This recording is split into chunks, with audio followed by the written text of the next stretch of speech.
Hello, Maria. Welcome to the show. Hi, Summer. Thank you for I'm having me. I'm so excited to have you.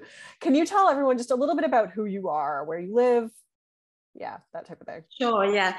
So I'm Maria. I'm 43. I live in Surrey, just on the outskirts of London in England, United Kingdom. I live with my husband. I'm happily married, and I've got a daughter who's around 3.5, and I'm looking after her full time at the moment. So I'm not actually working. So yeah, that's just a little bit about me. Yeah. And we just for everyone listening, we started working together. You were newly pregnant when you did the Yes. program. So it was like for would that be 4 years? Like probably 4 years ago, I Yeah, I feel guess like. so, yeah. Yeah. So it's been a while, but it's so cool to have this opportunity to catch up with you and hear about your journey. So why don't we start off by having you just tell everyone just a little bit about what your struggles were with your body before we started working together. Yeah. And just quickly before that, I want to say it was such great timing that I did your course while I was pregnant, because I hate the idea of having these struggles with a little girl around. Mm-hmm. So that's really wonderful.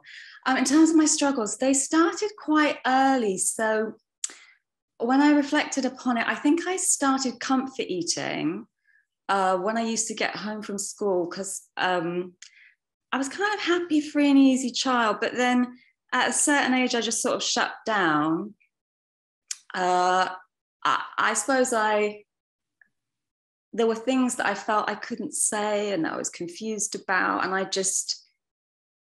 didn't really feel like I had anyone to talk to, even though I had a lovely mum. There were just things going on, like my dad had a temper. Um, and I suppose I just didn't really feel like I could just be myself and that was safe. So, and my dad had dark skin as well. And there was a little bit of racism, like nothing directed at me, but just kind of maybe racist words and things like that. And it really disturbed me. But for some reason, I didn't feel safe to talk about any of what was going on within me. So I used to get home from school and I found it comforting to eat these bowls of cereal. And so that went on for a while. I was just kind of eating, to comfort myself. And then later, I don't know when that started, maybe 8 or 9 or something. But then later, I began to compare my body with other girls and I felt like it wasn't good enough. And it was an awful feeling. Like not, I remember when I got a bit older, like about 15, my best friend, she kind of conformed to, the ideal, like what models look like. And I felt inferior to her. And so I remember when we went on a holiday together, she would get all the attention from the boys. And I just felt like, oh, well, I'm worthless then. Because at that age, you generally want attention in Mm-hmm. that way. You want to have fun or whatever. So I decided to do something about it. So I started eating a lot less and I lost a lot of weight and people noticed and I got compliments and I felt this high, but it wasn't like a happy, relaxed, sort of, peaceful content. It was really kind of driven. I remember buying loads of clothes and everything in small sizes. Yay, I was so happy. But I think I was also scared of maintaining it because it was quite hard. And then at some point I couldn't. And I started gaining weight and I felt really depressed. And I went abroad when I was 18 and I got so depressed. I was really isolated and I felt like I just couldn't stop eating. And I just kept gaining weight. So I had to just keep buying bigger clothes. And yeah, so this went on. And then later on, I started going to Overeaters Anonymous 12-step meetings, which was great in a way because I started expressing myself. and I didn't feel so alone. And I sort of found my voice in those meetings, because before that, it was all bottled up. So that was wonderful. And I kind of came out of myself, gradually, but I still had this thing it felt like, and I'm not saying this was the message, but it felt like the message was control. Yeah. Like stick to a food plan, and then you'll be okay. And it wasn't like diet culture, but I still had diet culture in my mind in terms of body image. So I thought, well, I almost used that as support for me to maintain a lower weight. Mm-hmm. And then I got into the groove of doing that. So I kept myself at a relatively low weight for quite a few years. But then what would happen is that the food was such a big deal because I was always restricting it. So then I would end up binging. And then I kind of felt miserable about that. And so fast forward, because this could go on a while, I just got really fed up with it. I just got fed up with this like binge diet cycle. And also I've got a really lovely husband. And I really enjoyed, my relationship with him, but it would spoil things. Like if we went out for a meal, I feel bad if I kind of ate too much or something. And I did eat like quite excessively sometimes because I was restricting. Yeah. And so it kind of spoiled the evening. And it just spoiled things like family occasions. It's all about the food. Like, am I going to eat too much? Then I'll feel bad. And then, how's my stomach going to look? Because it's not going to be flat and all that. Anyway, so it was like this. I still had a lot of good experiences life, and I made friends, but it was like this backdrop, like this soundtrack of, not feeling good enough and having this pressure. And I just thought, this is a part of me, because really it went on from 30 years, because it's quite young in different forms. Sometimes, I'm overeating, sometimes undereating and all that. But it went on for a long time, and it just sort of felt like my identity. Yeah. And I couldn't really see beyond it, because I saw the way I saw things, and I didn't realize there was another way to see anything. So it was depressing. It's like a depressing way to look at life, that you have to look a certain way. And as you get older, you're just going to get further and further away from that. Great, how depressing. But that was the way I saw. That's the way I saw it. With my husband as well, sometimes I feel bad about my body, and that would bring a downer on situations. And so anyway, at some point, I decided, I did another course actually about eating. Mm-hmm. So that was, I had a kind of insight during that course. I'm trying to remember what it was, but was it Isabel's course? Was it that one? No, it was Lydia Wente. Okay, yeah, Lydia, yeah. It was, and in the second week of that course, it was a lot about body image, and that's what really helped me. In fact, the kind of tools and techniques that Lydia was teaching us, I didn't really do that, but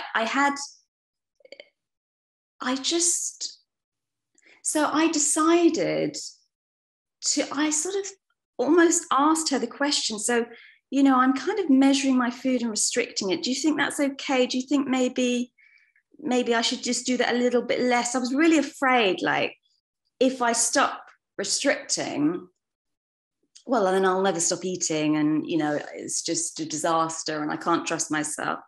But then I thought, why don't I just try it? Try something new, maybe I'm so sick of, that's what really helped me. I just thought, I'm just sick of this. It's so boring.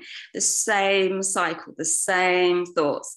Another thing that became a part of the repetition was that I would keep looking for the solution. And that was like tiring as well. Yes. Like I was reading lots of self-help books, and yeah, so that became part of the cycle as well. And anyway, so I thought, okay, I'll just try it. Let's just eat whatever, you know? And I actually enjoyed that. I think I was ready. And I thought, well, so what? Like if I put on weight, at least it's different. You know, I'm just bored of this same cycle. So I still had, so anyway, so that helped me. And my mind was a bit open because I just thought, let's just try something different. But then I think the reason why I did your course was because I still had that mentality about the body. Mm-hmm. And I thought as well, you know, I was pregnant, that I didn't want to have this heavy burden having a child. I thought it's difficult enough having a child. You don't want to be worrying about your body and stuff like that. And I still had some concerns around that. You know, what would happen to my body and all that. Fortunately, when I had my daughter, I didn't care. Like I just like trying to look after her, you know. It's like, oh, this is difficult enough. I'm going to forget about that, deal with that later. But what I'm really glad about is that I didn't feel bad about gaining weight, and I wasn't worried about that, because I feel really sorry for people who are doing parenting with that on top, because parenting is tough. It's amazing, but it's tough. So I think to have that stress on top is so not nice for people. I feel really bad for them because they're feeling inadequate because they've just had a baby. It's ridiculous. But anyway, so I was really, sorry, I'm waffling a bit. So that's why I did your course. And yeah. What did you asking? I've been talking such I feel like you answered the 3 questions that I was going to ask you all in one. Okay. So it's perfect. No, you said so many great things there. I feel like your story is going to resonate with so many people just in terms of that struggle. And like you called it like this background, like this soundtrack. And I was like, oh my gosh, that's such a good way to put it, because that's truly what it is. And you mentioned so many great things there. So let's kind of talk about the process and like how you got to where you are today. What are some of the things that really helped you move forward and be able to kind of, you know, get rid of or turn the volume down on that soundtrack? So I think one thing that I was really curious about, could it be that there's an alternative way of living that's less depressing and that's less kind of like, you know, these rules? And I think another thing was, so I was curious, like generally, I thought it must be possible. Come on, human beings have gone to the moon. Can they really not live without this kind of pressure? So that was one thing. I thought it must be possible. Let me just find out. Another thing I think was I turned away from, I'm not like on Instagram. Maybe I'm a bit too old, but I wasn't really on that. But I turned away from that kind of media. Mm-hmm. So where it's all about looking a certain way. I think that was helpful, because I think if you're trying to break free from something, if that's all you see, it's quite hard. And I focused on people who didn't really seem affected by this. And I thought, well, what do they know? Or what haven't they learned? I actually used to go briefly, I don't go anymore, but I used to go to Quaker meetings. I don't know if you know Quakers, the Society of Friends. They're like Christians, but they broke away from the main church during the English Civil War. Because they didn't want to have an intermediary between them and God. And that really appealed to me. So it's all about equality and anyone can stand up and speak and everything. Anyway, quite a few of these people who went to these meetings were very old. And I noticed that a lot of them, like, they didn't wear makeup, they didn't seem to do their hair. And I love that. It's like they don't care, right? They're not affected. And it's not that they're rejecting it, they're just not affected. So I was really I liked hanging out with them because they were showing me a different experience of life without the brainwashing. And what they cared about was like being kind, helping people. They were interested in nature, art. I thought, wow, this is brilliant, you know. So I was with these old people, but that's what I got from that, you know, there's just people who are totally outside of this. And so it's possible. So yeah, I guess focusing on people, and I looked at a lot of kind of body positive. Actually, I joined Instagram just to look at body positive stuff. Yeah, images. Yeah, I looked at those images, and I still had judgment when I looked at them. I had my old brainwashing, but it was good because I was like, oh, so you can do that. You know, you can show your body when it doesn't look like the ideal, and then just gradually over time, I suppose I just fell out of love with that conformity. And I just love the feeling of freedom and not having the pressure.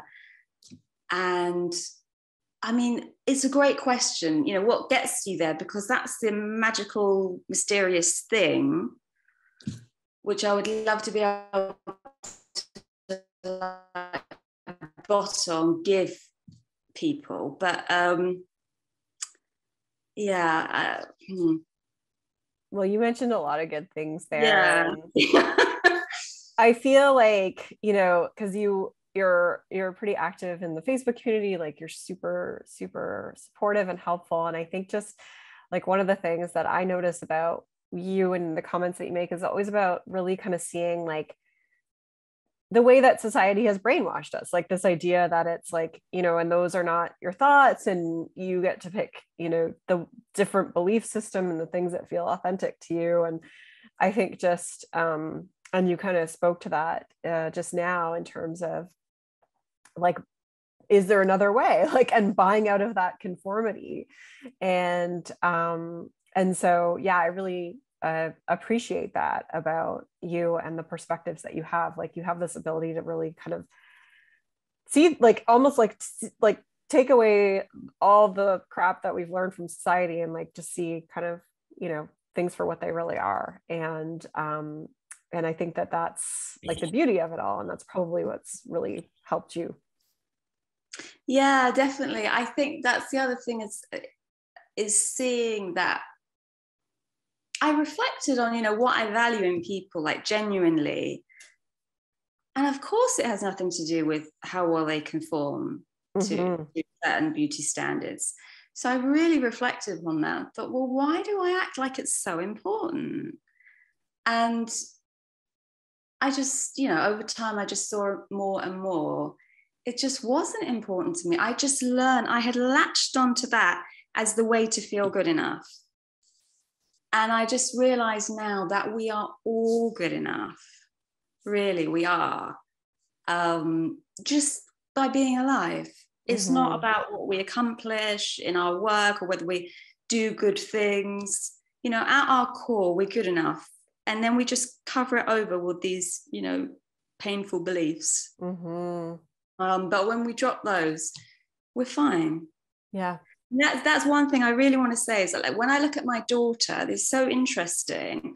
I just love the total absence of this brainwashing. So she still doesn't watch any TV or any of that. So she doesn't have those influences. And you can just tell she's not judging her body or anyone else's. And so I think that's so hopeful for people to remember, is that this is something we learn. But because it's really subtle and it's all the time, you know, she's probably starting to be exposed to this, but she hasn't really taken it in yet. But anyway, because it takes a long time and it's very subtle, we don't realize we're learning it. But essentially, if she's going to have body image problems, it's going to be taught to her, which is really sad. But it is also hopeful, because what we learn, we can unlearn and we can see through. We can, you know, chuck out that belief, essentially. And that's just so exciting. That's the other thing I wanted to say, is I feel like some people feel like recovery is depressing, because what it means is they have to stop dieting, then they might gain weight, and they have to put up with feeling inferior. But that is not my experience at all, because I don't judge bodies now on a hierarchy. Bodies just are, is not better, not worse, just different. However you are in this moment is absolutely fine.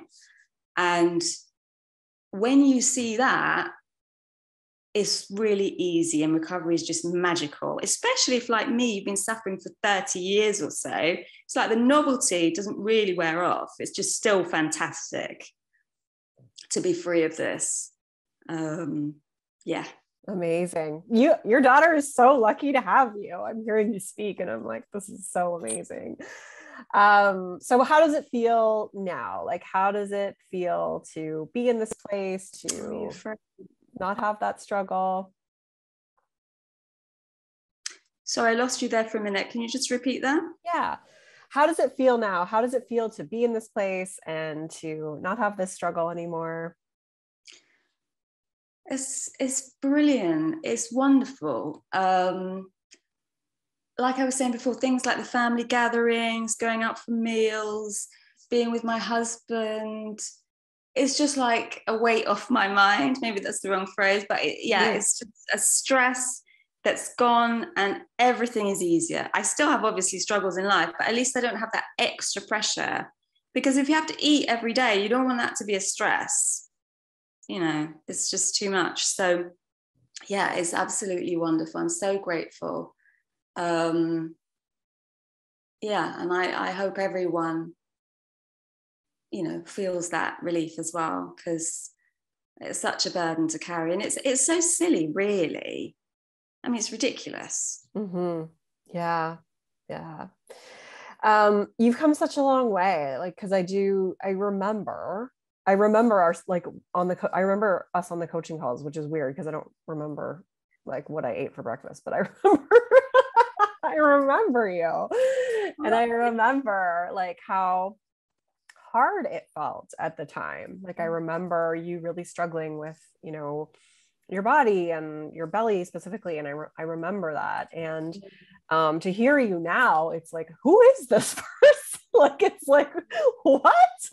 And so it's really amazing. It shows how powerful this is. And obviously, like, you're kind of 4 years like from when you kind of started with us together. And I know you kind of started a little bit before that, but it's just phenomenal to show like the trajectory of how this evolves, and you're just this incredible role model for what's possible. And I'm so grateful that you were here today to share that. Yeah, I hope it's helpful to someone. Yeah. What's one piece of advice that you have to leave people with who are listening? I would say, if you have really strong negative feelings about your body, don't misinterpret that into thinking that means there's something you need to pay attention to, or that there's truth in that. Because I thought, because I felt so down about it, and because I focused on it so much, I think I misunderstood that and thought, well, it must be true that I don't look right, because I had really strong feelings about it. So I just say, be open to the fact that, yes, they're very strong feelings, but they can sort of change very, very quickly, or they can take a long time. It doesn't matter. But it's based on a misunderstanding. And just be aware, but just briefly, like I wasn't like criticized much about my appearance, but I picked up the message subtly. So it was like all the adoration and adulation of people who looked a certain way. And it just really felt like truth. It just really felt like truth, that they were better, that looked better. And I would just say, if you can, be open to the possibility that you're totally wrong. That it's not better, and that, what you kind of could imagine beyond your wildest dreams is true, which is that your body is amazing, and your worth isn't dependent upon that, isn't contingent upon that. And neither is your happiness. Your happiness and your feelings of well-being, they don't come from your size. It's just not possible for that to be that way. So yeah, that's what I would say. I love it. You have such a great way with talking about this. I'm like, you need your own podcast or something. Like, you need to be like a motivational speaker. You're amazing.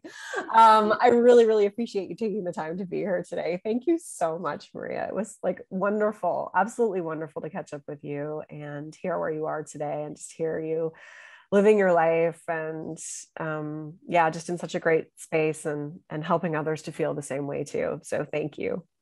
Yeah, thank you for having me. And I think what you're doing is really fantastic, supporting people to get to freedom. So thank you very much too from me. You're welcome. Rock on.